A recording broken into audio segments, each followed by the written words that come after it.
and welcome to today's remote session. This is Tom Bechtold, of course, your host from SecureWorld Digital.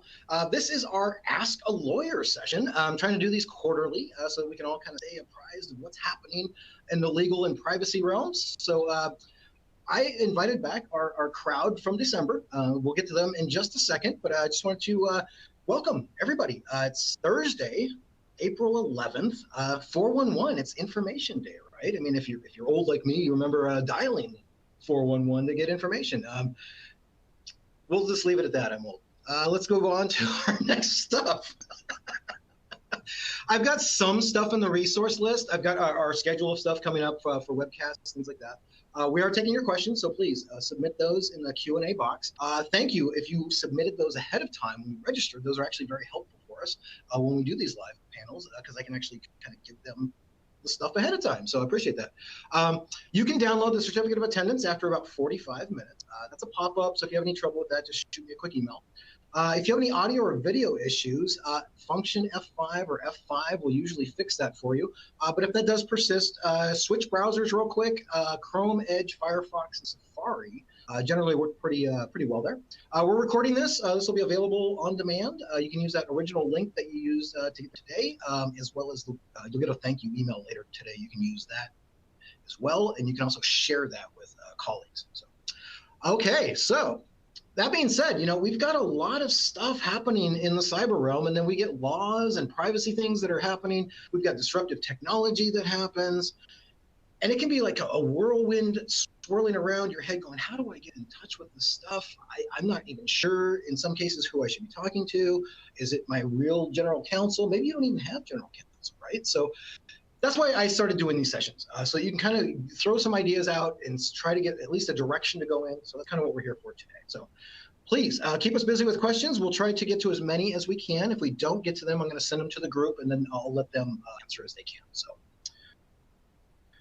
Okay, so who are we talking to? I apologize. This slide came out a little busy to me, but hopefully you guys can read it okay. We've got Myriah Jaworski. She is a member and data privacy and cybersecurity lawyer over at Clark Hill Law. So welcome back. Jordan Fischer, cyber attorney, partner at Constangy, Brooks, Smith & Profit, LLP. Thank you. Jordan, obviously a longtime friend of the family at SecureWorld. Violet Sullivan. She is the AVP and Cyber Solutions Team Leader over at Crum & Forster. And I do want to say, just real quick, the information that we're getting today, the opinions, the ideas, these are of the own panelists, right? It doesn't necessarily represent that of the organizations that they're from. So just want to make that clear. These are just opinion pieces from other humans. So that's where we're going with this. So that being said, I want to give each of these attorneys 1 minute. And I'm going to clock this. Oh, you folks like to talk a lot, just like me. Maybe I missed my calling. But no, seriously, I'm going to have them give just a quick background, where they're coming from and where their legal experience comes from. That way it kind of helps me and you ask the questions, right? So, and then a fun fact about themselves, if they don't mind. So let's start with Myriah. Hi, everyone. As Tom mentioned, I'm Myriah Jaworski. I am a resident cyber, privacy, and technology litigator at Clark Hill. So that means I'm the one who actually goes into court, right? When things go bad, I represent businesses in defense of a lot of consumer class actions that arise out of data breaches, consumer class actions that arise out of privacy allegations concerning the wrongful use of, for example, personal information, and then also any kind of technology issue you might have, a dispute with a vendor, a B2B issue.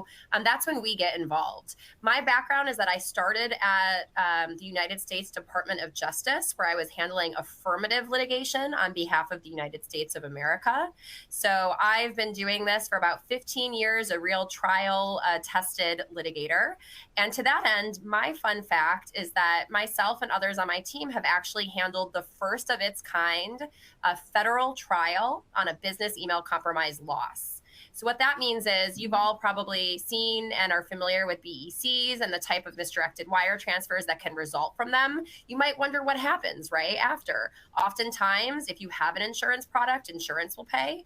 But if you don't have an insurance product and you're faced with, $600,000, $1 million in a misdirected wire, there is potentially an area of recovery through litigation. So we were very successful in that case. That's an Eastern District of Virginia case. It's currently up on appeal at the Fourth Circuit. I'll keep you updated on that. And happy Information Day. I'd actually be very interested to find out more about that one. I of course, talked with the Secret Service guys all the time about BEC attacks. So yeah, they have a whole different process, how they get the money back, of course. So we'll talk about that offline maybe. That'd absolutely be very interesting. Appreciate that. Thank you. Let's jump over to our next panelist, Jordan Fischer. Same question, a little backstory and a fun fact. Thanks, Tom, and thanks so much for having us back. This is really fun. I find it to be incredibly informative for me as well, just to hear how other people are thinking about sort of the legal aspects. But as you mentioned, I'm a partner at Constangy Brooks Smith and Profit in their cyber team. And I help co-lead our regulatory compliance group. And what that means is we're working with businesses to establish compliance programs, mitigate privacy and security risk, put in place frameworks like GDPR, CCPA, but also some of the technical frameworks like ISO, NIST, et cetera, really with the idea of mitigating risk and working with clients to be proactive and strategic around their data management, their privacy strategy, their cybersecurity strategy, et cetera. And that takes a lot of different forms. Like I said, it can be setting up programs. It can also be sort of contractual negotiations, vendor management, you name it, we probably dabble in it. And I really find it to be really interesting because I have a unique opportunity to work with a lot of global businesses. My background is really focused on international law. So understanding businesses that are in more than one jurisdiction, which increasingly seems like no matter what business you're working with, they are inherently in more than one jurisdiction because of the sort of nature of the internet. And my fun fact, and sort of also my background, is I started in this space clerking on the European Court of Justice, which is the highest court in the EU legal system. It's comparable to our Supreme Court at the EU level. And there I got to work on privacy law from an EU perspective. So that was really my introduction to privacy law. This was pre-GDPR, if you can imagine it. And so really with that background, while being trained as a US attorney, I was able to marry those two sort of experiences to have this very multi-jurisdictional approach, understanding how different jurisdictions approach the space, et cetera. So definitely excited to dive in today, hear what all of us are thinking about, and I'll turn it back over to you, Tom. Appreciate it. Thank you so much. And I would say, if you have a chance, if you ever see that Jordan is teaching one of our plus classes on privacy at one of our events, get on that because she does a very thorough job. I've gotten tons of great feedback from her or from her students that go to that. In fact, I just want to say this one last thing. And we're like launching our in-person events again, and she couldn't make it to Seattle. She got COVID. And she actually Zoom called in. We had 40 people in the room. She didn't want to let them down. She Zoom called in from, it was your front yard, if I'm not mistaken, with a fire pit going so you wouldn't get cold. Yeah. And she taught this class anyway. I couldn't believe it. This woman is phenomenal. So thank you. It's wonderful to have you here. I'll stop gushing now, but I had to point that out because that was awesome. Thanks, Tom. Yeah. Last, certainly not least, we have Violet Sullivan. Same thing here. Give us your backstory, please. Well, I was going to say, it's like, bram, bram, here's Violet at the end. After that beautiful affirmation of Jordan, I actually took away what I was going to do was also just say they gave a lot of their background in, the very bio PC way. And I'm just going to say they're absolute legends in the cyber and privacy law area. And this is a part of like the legal stuff around the cyber and privacy issues that you work with from a technology perspective is really new. So the people that have been here for 10 or 15 years, like these two and longer, they really paved the way in courts, in laws, and in interpretation of those laws for companies. So I just wanted to point that out because there's a lot of lawyers that say they do cyber, and there's not many that are the leading in the nation for US. And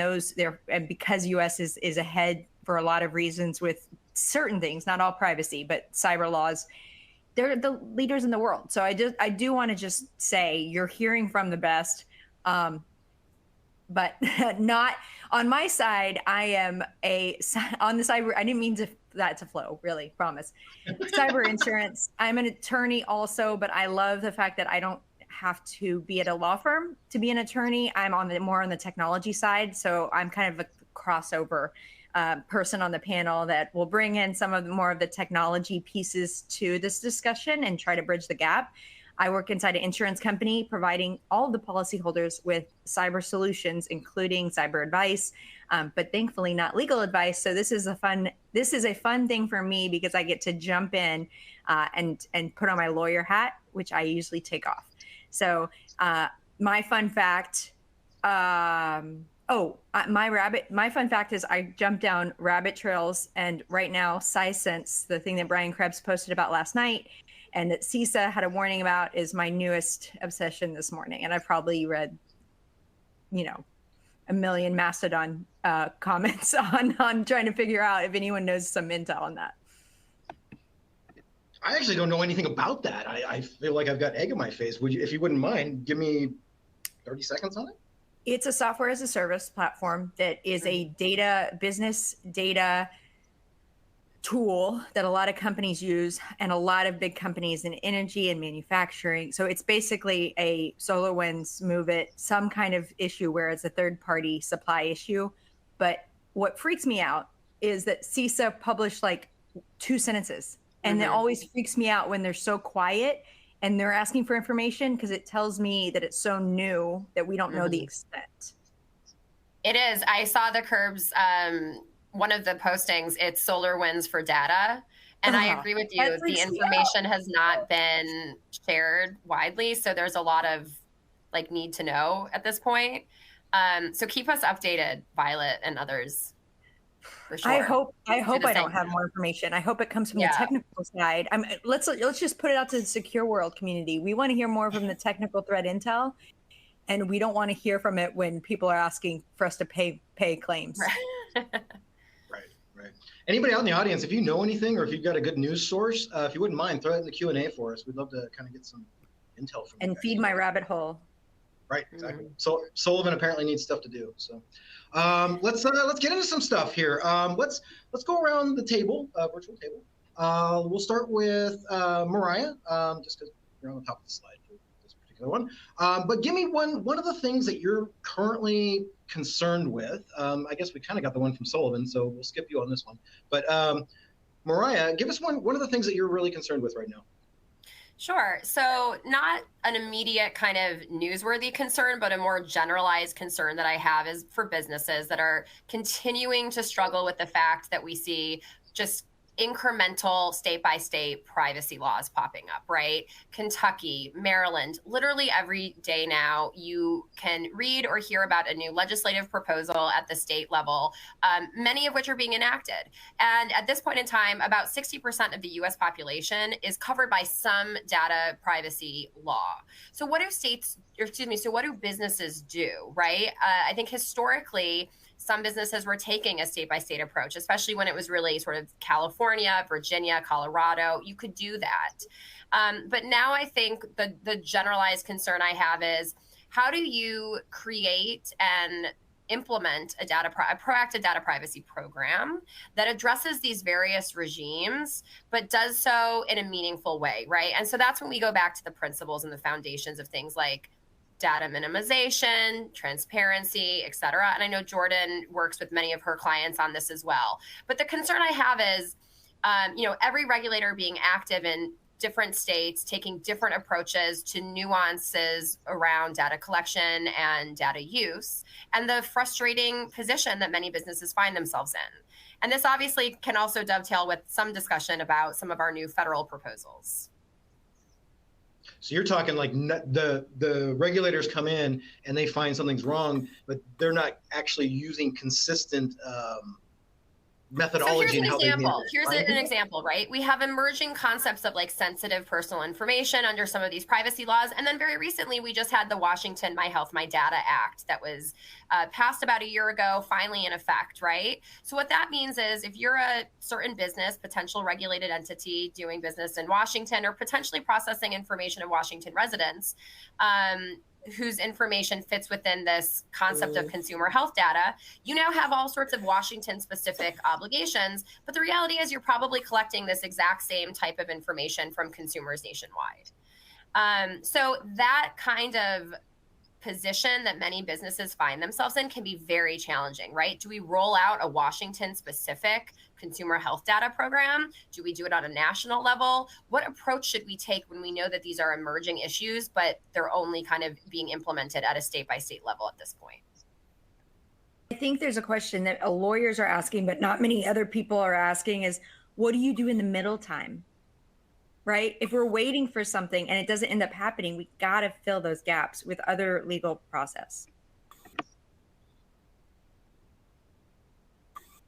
No, it's a really good point, Violet. And I think when I'm working with clients in this space, it's got to be a risk mitigation approach, right? Where, first of all, I don't know a single company that's GDPR compliant today. And I don't mean that because there's not companies doing a lot of effort towards it. It's because what does it mean to be GDPR compliant? What does it mean to be CCPA compliant when we don't even have the rules, regulations, interpretations? I mean, there's gray area under the law. That's just inherent in the fact that it's very hard to draft with the specificity that would allow for companies to get to that level of granularity.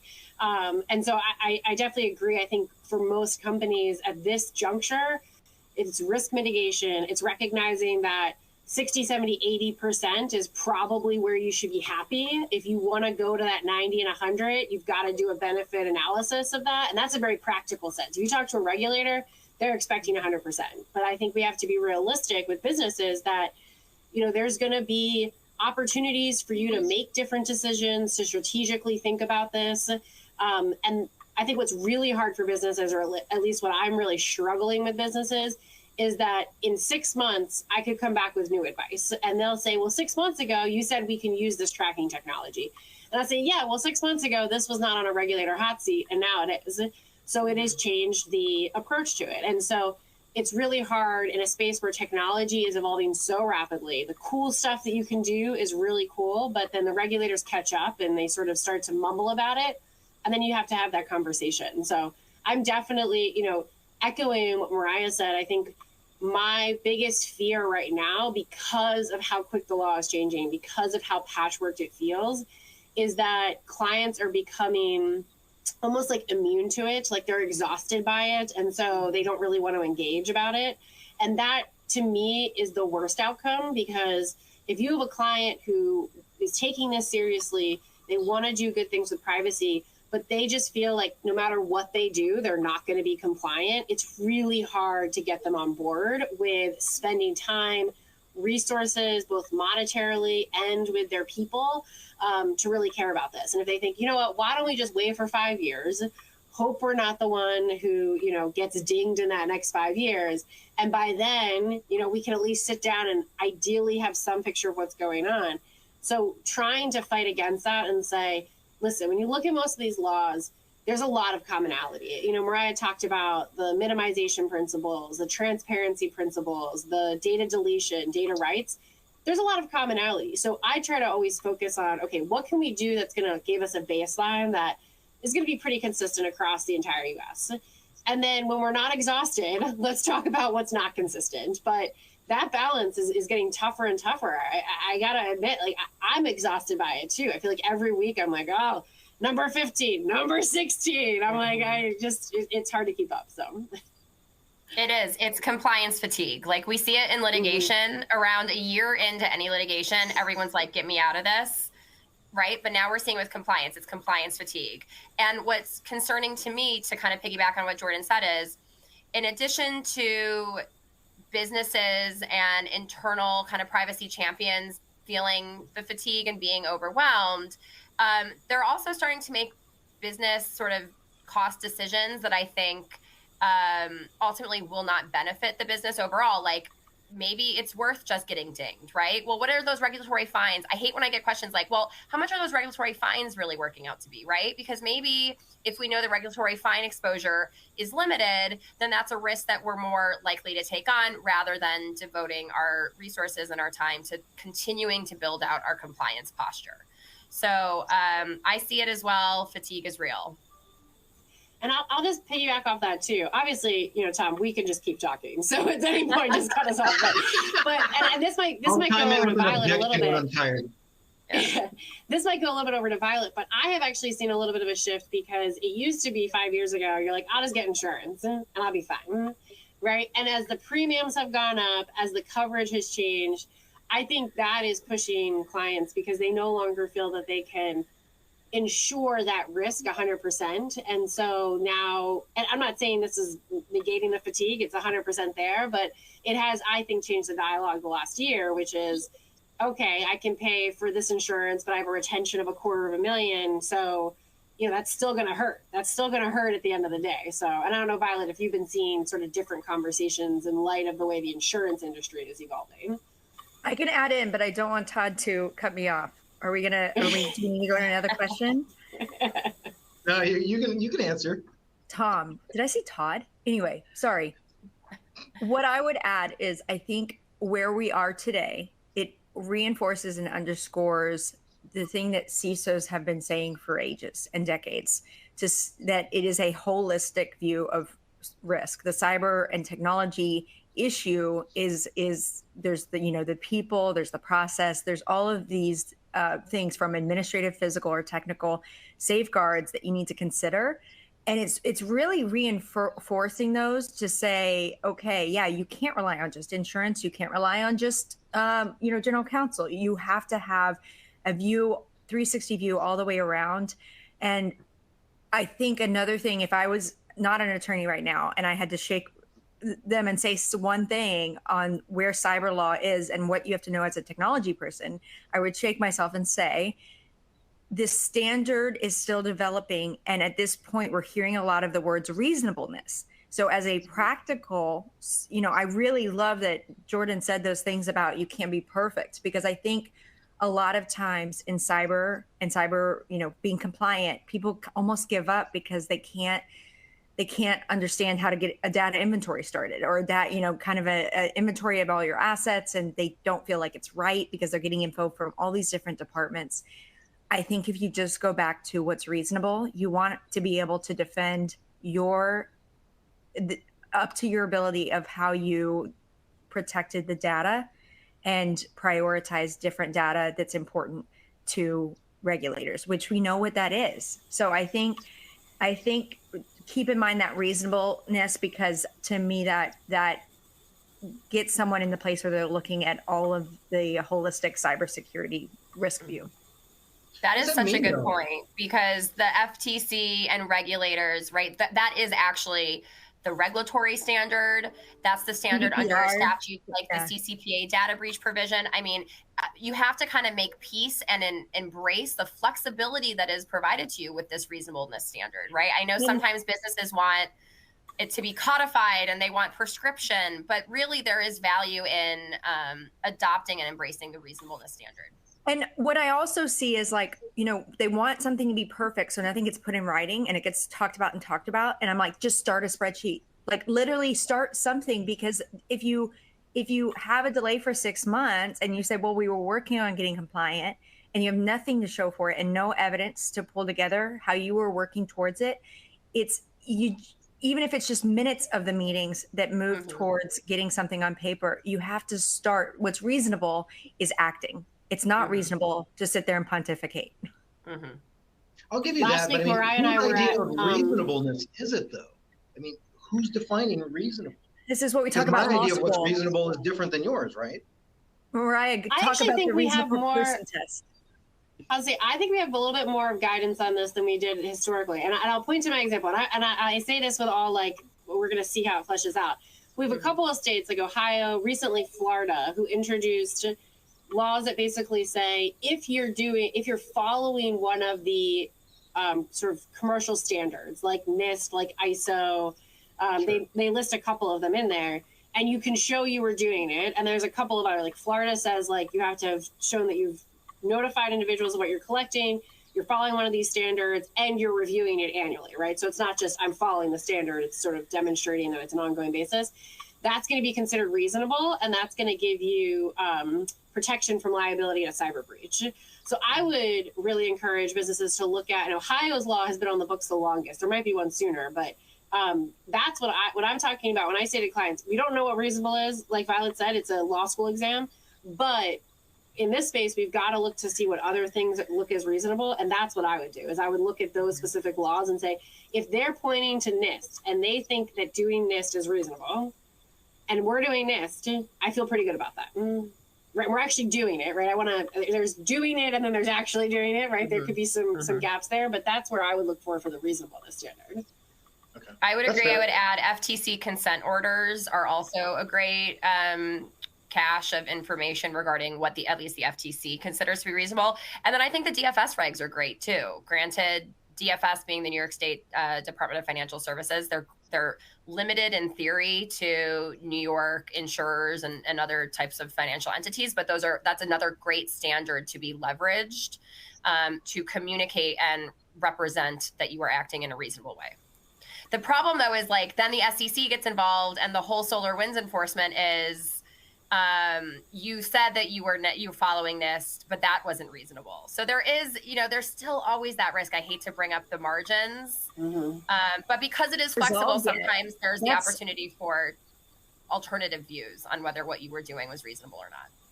But that's not resolved yet. So it's hard. Again, this kind of goes back to there's so much unknown. The SolarWinds stuff isn't resolved. And it actually feels like a dramatic soap opera to watch back and forth.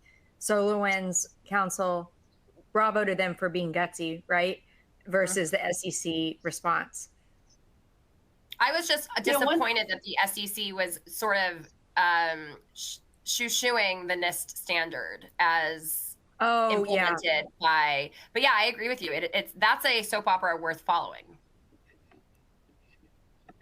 One thing I'll just add to this is last week, Myriah and I went to IEPP, the global conference in DC, and there's always a ton of regulators there. So it's a great opportunity to kind of hear what they're saying. And, a big takeaway I took from sort of and around this reasonableness standard, the regulators were basically the laws have been on the books now, some of them for 4 or 5 years. So if you didn't do anything, that's not reasonable, right? You should be engaging with this. We don't really care that it costs some money and some time and some resources. And the things that are clear cut, you should be doing. And they don't want you to be cute, right? That was a big takeaway I had, which is if you're not doing something because the tech doesn't exist, you literally don't have money to do it, you're in the process of trying to implement it, just own that, right? They're not looking to penalize people who are trying. They want to see that you are trying. This kind of goes back to what Violet said, get that spreadsheet going, right? It doesn't have to be perfect. They want to see progress. They want to see reasonable steps. But I took away that they recognize that this is hard and they are going to recognize that. And so the key is just moving that needle incrementally forward and maturing your program and picking with something and sticking with it, knowing that there's going to be a lot going on. And as long as you can kind of stay that course, I think you're going to be better off than if you try to sort of cherry pick as new things come up and as you follow these new cases. So I just wanted to add that.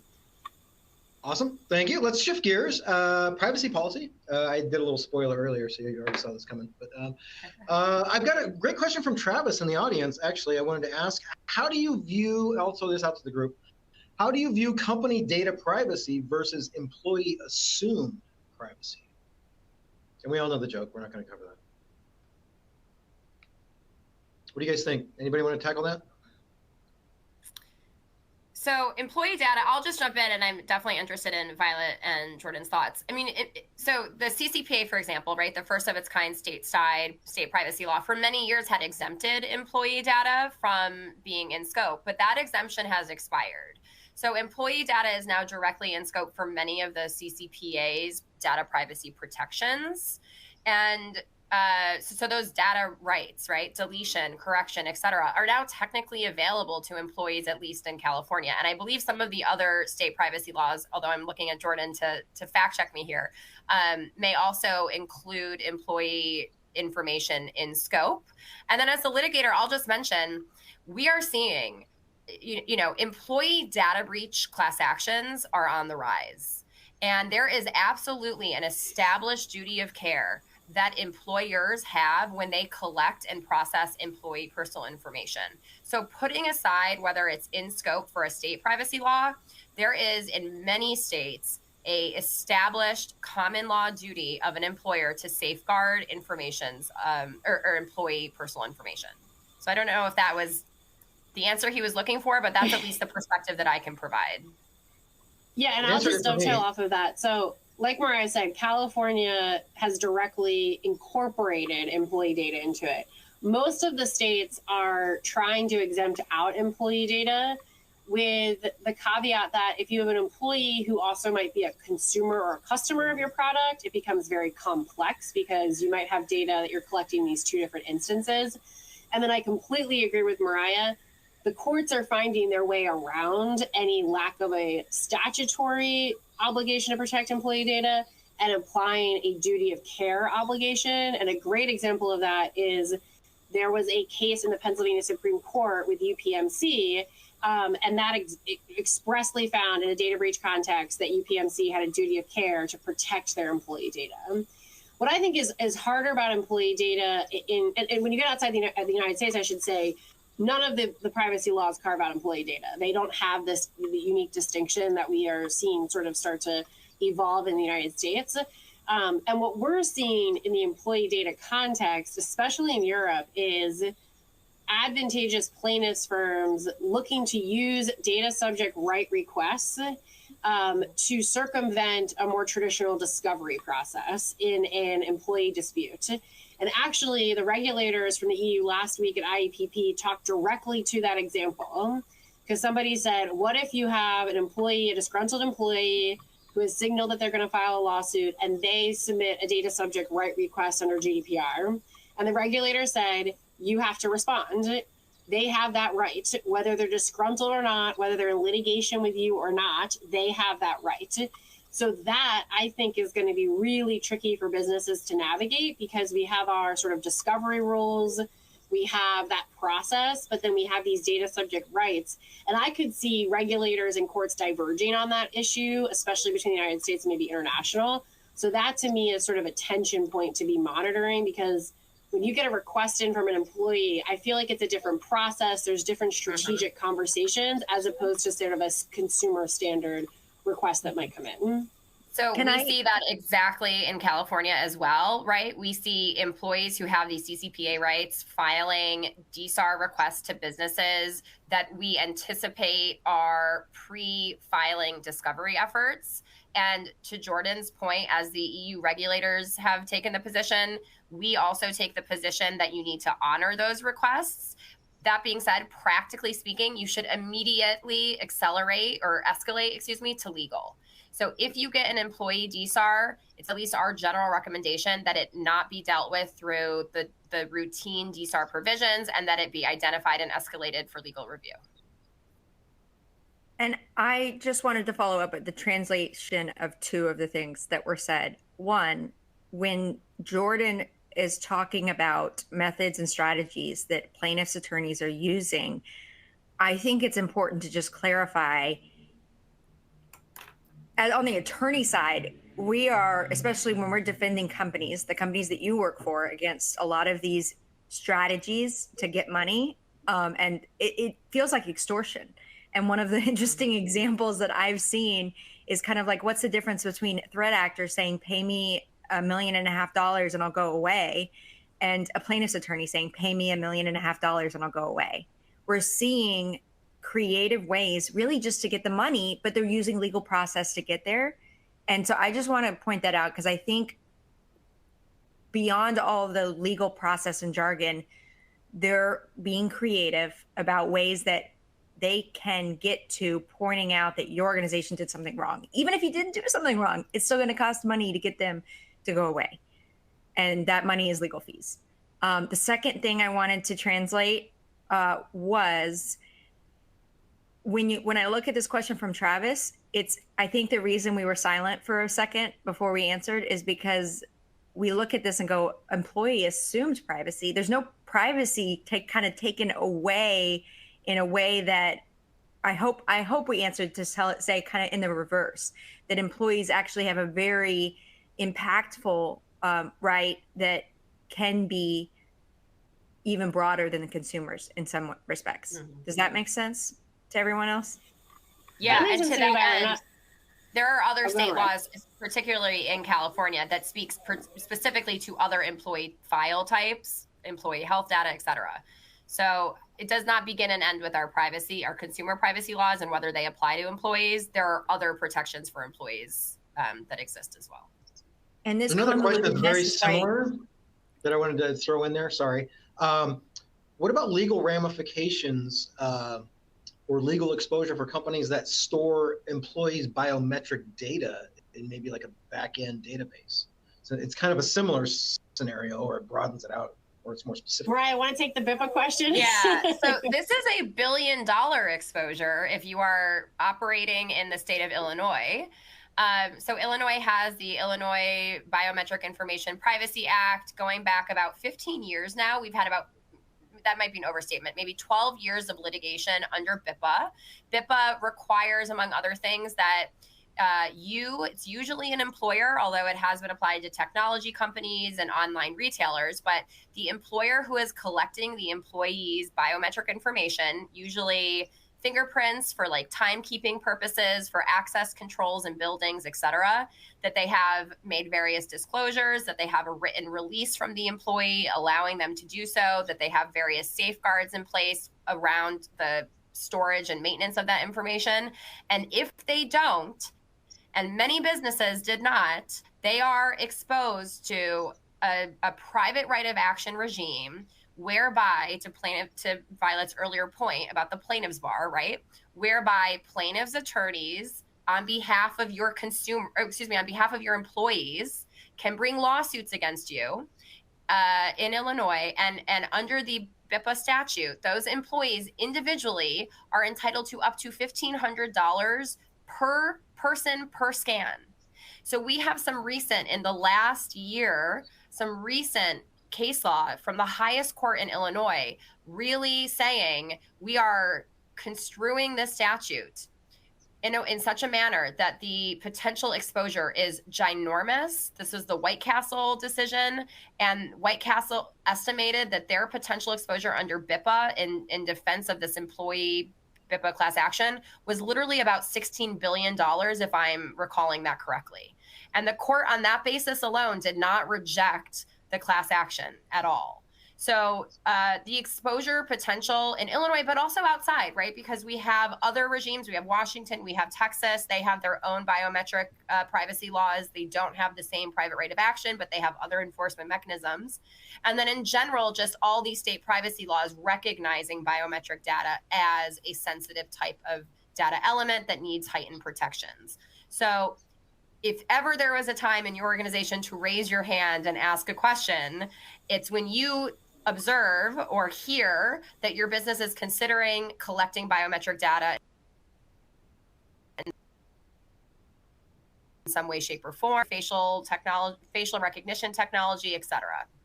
So that's my minute on that. BIPA is very real. Yeah, Violet, I totally agree with. I'll totally agree with Myriah on that.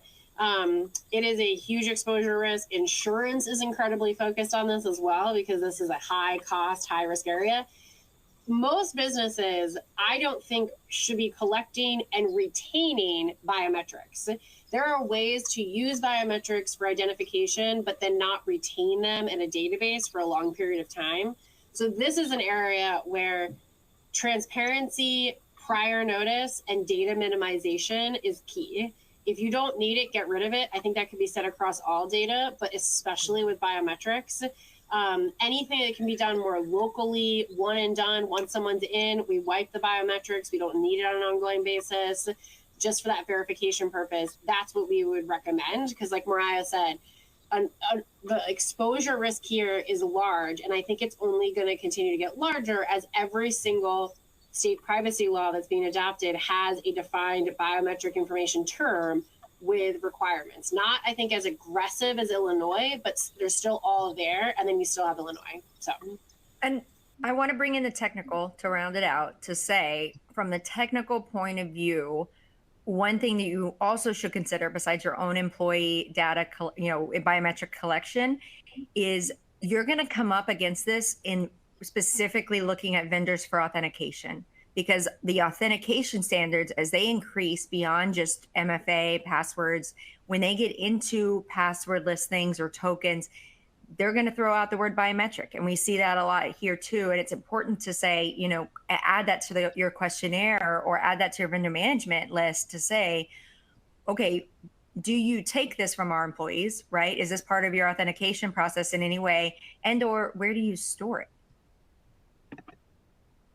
Absolutely. So any type of routine, like what was historically routine employer surveillance that is lawful, the vendors that you rely on, right? So your access control vendors, your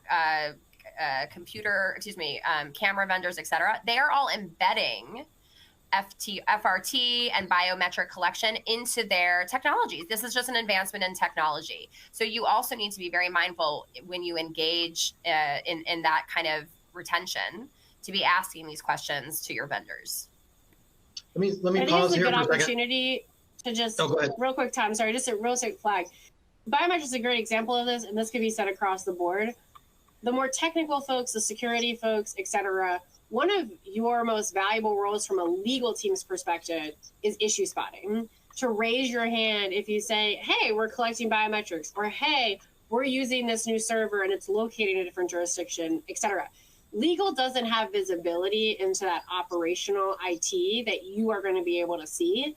And so really it is creating a communication channel, creating a relationship with legal so that you can pick up the phone and say, I just saw we're doing something new. Are you okay with this? If not, do I need to bring you in? And sometimes that short call can really save a lot of hassle down the road. And I think biometrics is a great example of that. And we've had some clients that have had some great IT people who said, oh, we're onboarding a biometric vendor.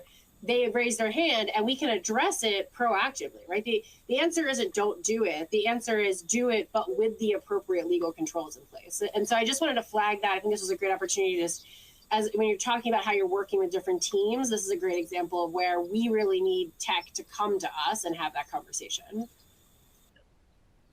There's a question that came in when the folks registered, and it's kind of similar, but it's almost like the reverse of it, right? So I'll just read it. Issues with the use of video in stores to prevent, predict, and/or remediate digital theft or fraud.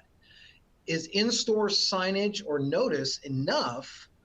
Besides, in addition to CCPA compliance with the right to be forgotten stuff. So what about people that are using cameras and it's getting the public's biometrics that way?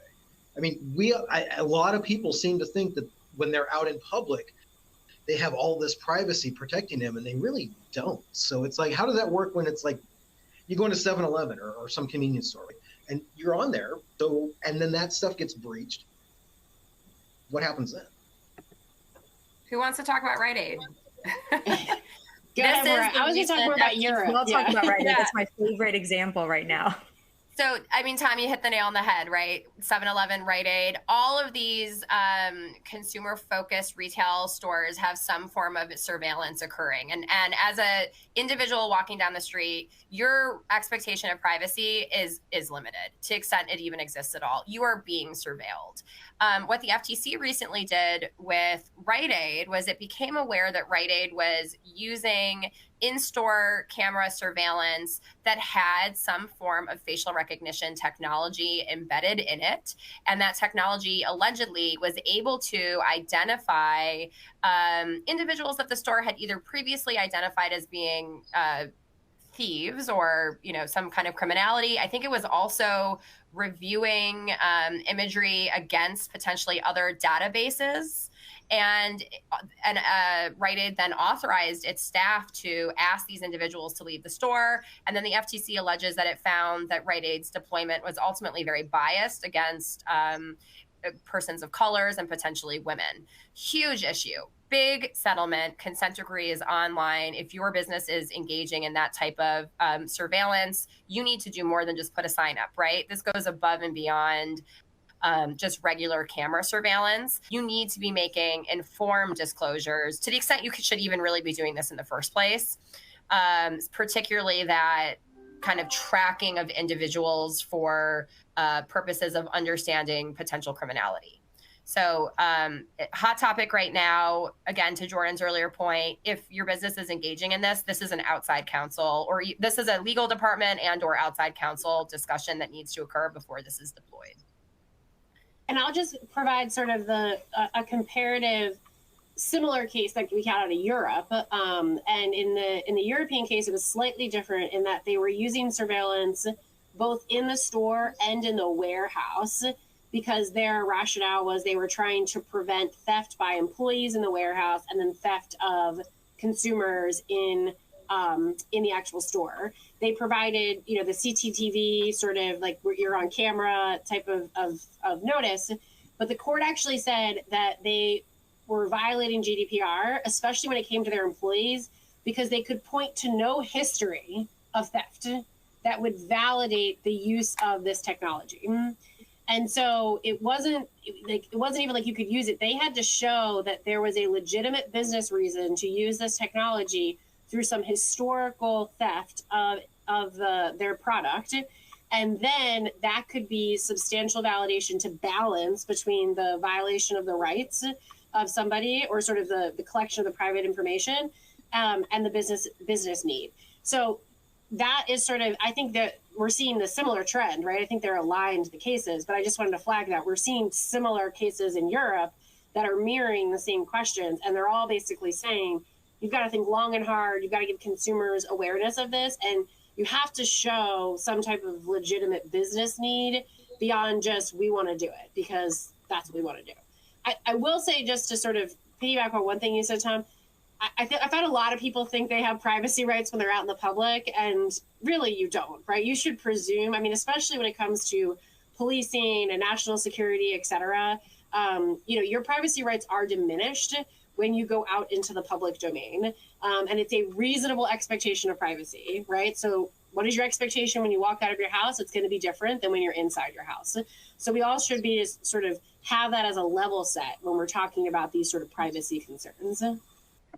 I know. I love that the questions are framed like we have privacy, when all of the privacy lawyers are here on here saying like, no, you don't have privacy.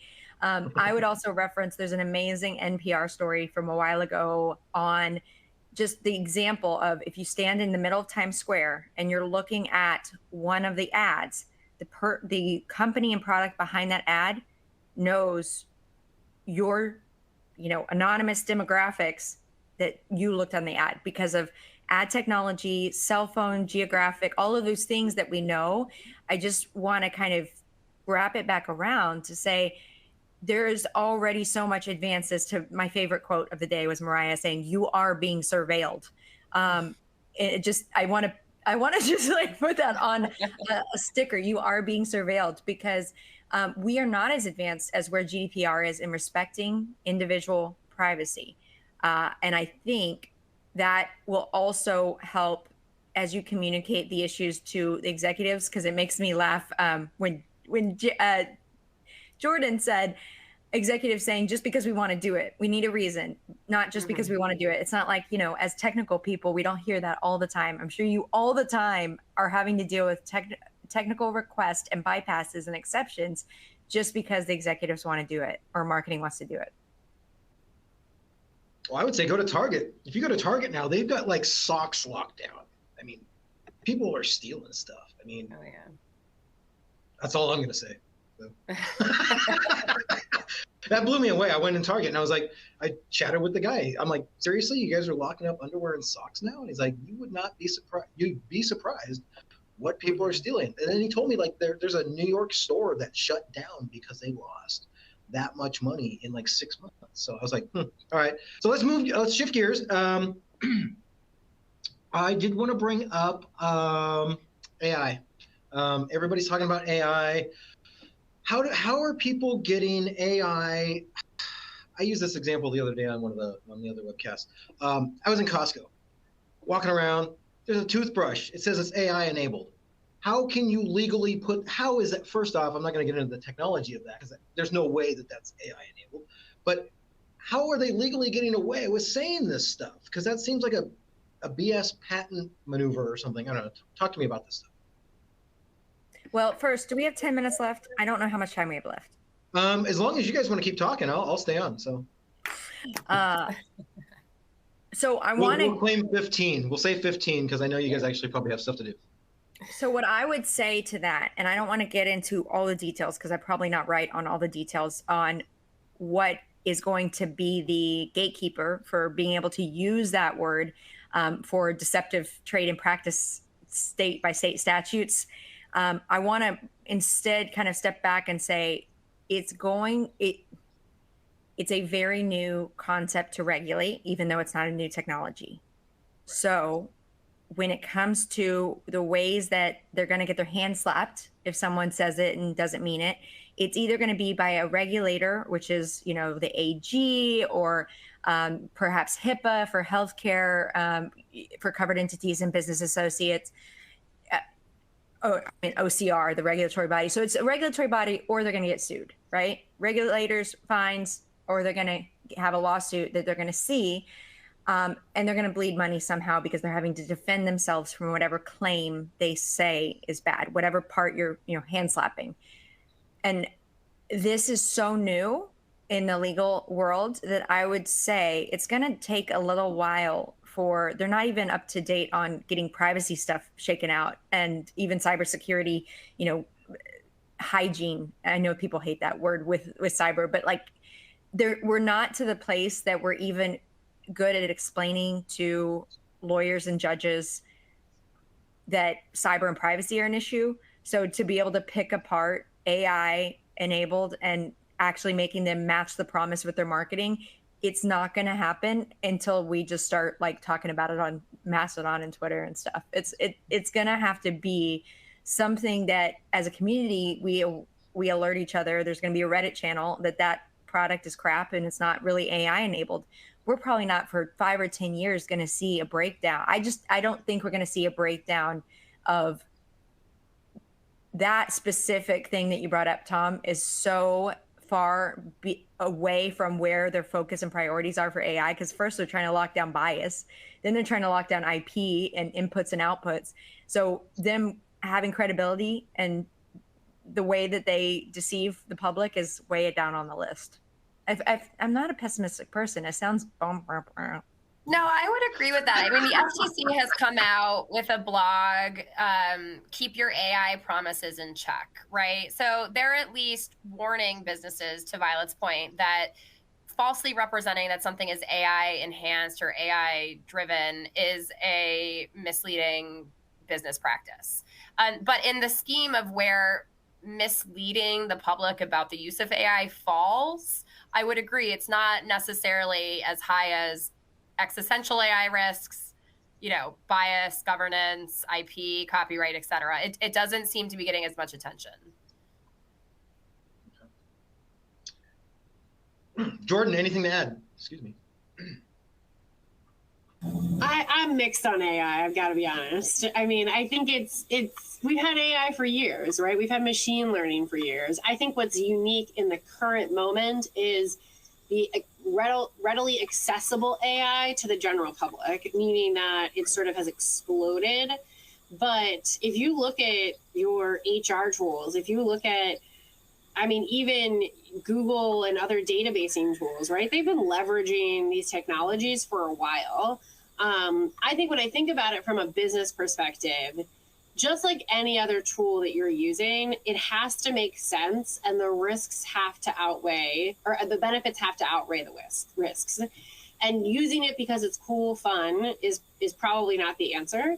I think it needs to be an informed decision, but that could be said for any technologies, right? If you're going to buy an email server, if you're choosing between AWS and Azure or many of the other tools out there, right, you need to be doing this in informed ways. And I think there's been a lot of dialogue around AI.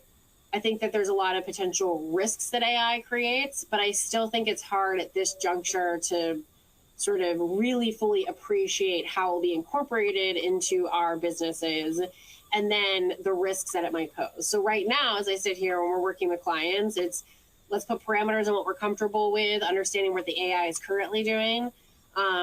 Let's be very clear in our contracts so that we can mitigate risk as much as possible.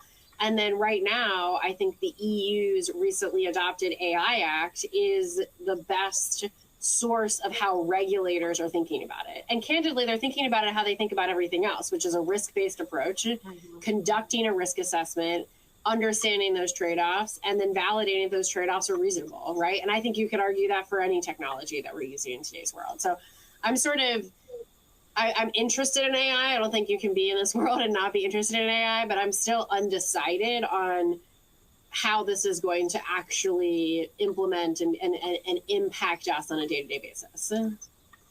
Gotcha. If you wouldn't mind, Jordan, would you comment on the EU AI Act just briefly? I'll have everybody kind of do it, but I know you're short on time. But I'll have that as like kind of your final thought, if you would.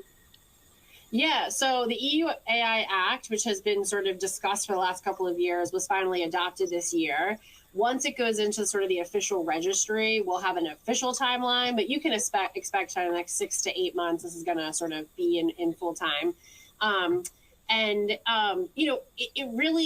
It kind of, when you think about the AI Act, you want to think about it from sort of a risk-based approach. So there's high-risk AI activities that are prohibited, right? You cannot do them, and it's just a full stop. You can't do them. Then from there, it's sort of a tiered risk approach. There's the high risk that you can do, the medium risk, low risk, et cetera. And what you need to first do is look at what you're doing with AI, and you need to place it somewhere in that risk structure, because that's then going to dictate your additional requirements that you're going to have to comply with. If you've been dealing with GDPR, if you're used to EU regulation, this looks pretty much the same, right? We have sort of the main controllers that are sort of, they're in charge of it. We have processors that are going to be involved with it, et cetera. What I think for a lot of businesses is going to be really potentially complex in the next 12 months is that we have the Digital Services Act, the Digital Market Act, the AI Act, and guess what? The GDPR is still there, right? It didn't go away. And so we have 4 laws in addition to the Electronic Communications Directive, which they keep talking about updating to be a regulation, that you might be playing with at the same time, right? And you might have to understand the different obligations. And that, to me, is something I just want to flag for everyone. The AI Act has gotten a lot of press. The GDPR continues to get a lot of press. We have the DSA and the DMA. So we have 4 that you should be sitting down and really understanding, do I implicate them? If I do, how? And then how do they interact together that I need to be complying with them? So it's going to be an interesting 12 months out of the EU, just because they have really been pushing a very strong digital regulatory initiative, and they've managed to pass a lot in the last 12 months. So they seem to have their stuff together a little better than us. Again, the opinions of the panel are not necessarily representative of the company. I would just add, I think people have been very vocal about criticisms. I think it's great that we're moving forward, right? That we're putting anything on paper. There's a question in the Q&A of, this seems backwards, a certain, comment. It's better than nothing, right? Like, it's better than, if we go back to 2007, there was no accountability if you lost data. So if you had a data exfiltration event, they wouldn't notify anyone. They would sweep it under the rug. So my comment to people saying, oh, well, you just act whenever there's a breach or whenever there's an issue, it has to move forward somehow. And I think that kind of goes back to that gap in reasonableness that we talk about. And we're trying to bridge that gap between technology. And I think the digital transformation is just happening so fast that we can't put rules around it fast enough. And we can't hold accountable everybody perfectly, because otherwise we'd just be literally arbitrarily turning off, we'd be turning off networks if they disobeyed, right? So what's the alternative? A 1985 dystopian? Sorry, I'm getting on a rant. But the alternative to me is like a grid that someone just controls if you're bad, right? Mm-hmm. And I think that we're trying to put in human behavior into the technological advances, all while we have a deficit of I'm not going to say talent, because I know that's a touchy subject on if we have a deficit of talent or if we're not opening up to new people, but we have a deficit of money that governments are willing to pay for cyber people. So the people in the right places to make the change are not there. But the criticisms of the EU AI Act, I thought were interesting, because in the US, there's a lot of carve-outs in a lot of laws for law enforcement delay or involvement or different exemptions.